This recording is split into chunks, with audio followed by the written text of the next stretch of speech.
Hello, we want to look at how to import business transaction. So let's say invoices that has to do with credit, and it has to also link with inventory. So let's say you have a supermarket and you are using QuickBooks Desktop. Of course, there are other options for you, but when you're using QuickBooks Desktop for a supermarket that has a separate point of sale that is not connected to QuickBooks. So let's say you have a separate point of sale that is not connected to QuickBooks, and you want to use QuickBooks accounting for the back end, and you want to use the other point of sale to sell, to attend to customers, maybe for like a supermarket. So how do you import this transaction here into QuickBooks Desktop? Now the reason why we are doing this is because some of those point of sale app does not give access to accounting section, so sometimes you are forced to use it separately from the accounting. But I want to now show us how we can integrate this into this software. So when you click on accountant, you're going to locate batch enter transaction. So from batch enter transaction, we're going to import those transactions that affect your inventory, but it has to come through invoice. So when I'm talking about sales. So I'm going to click on invoices and credit memos. So now from the drop down, I'm going to select the date. Today is 17. So let me select 17th of June. Then the invoice number I will input here. Then this is a credit sales that I want to do now.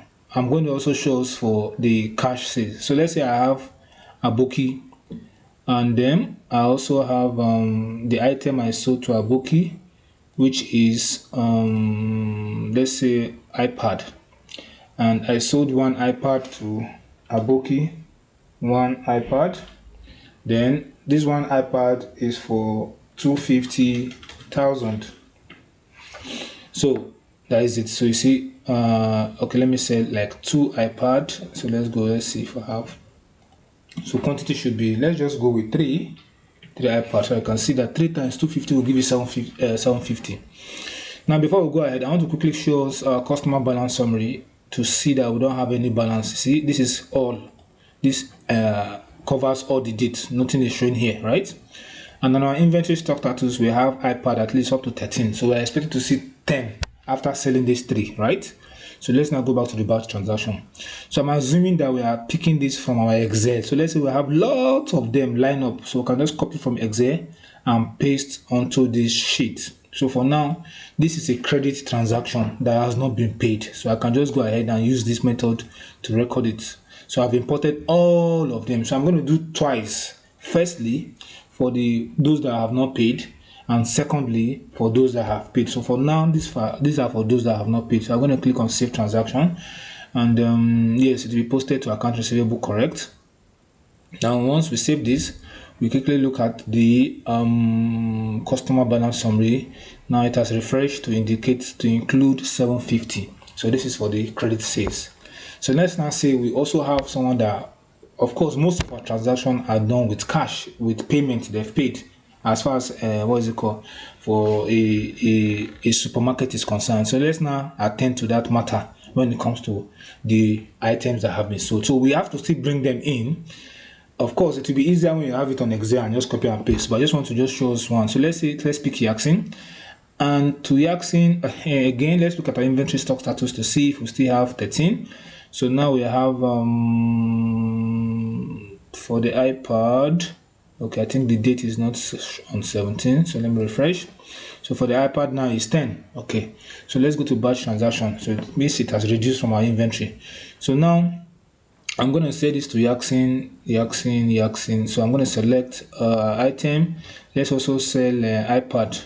Also remember, we have 10 remaining. So if we set 2 now, we should have 8 remaining, so we can keep track of that. And this iPad also is 250,000. So in this case, it's just 500,000. So let me just delete this other line. Now this customer have paid actually, so I will import all the cash transaction here first of all as a credit sales first. So once I save this now, save this transaction, I'm going to go and check our customer balance summary. So balance summary will show us by name. So this is Yaxin and 500, but I don't want Yaxin to appear here.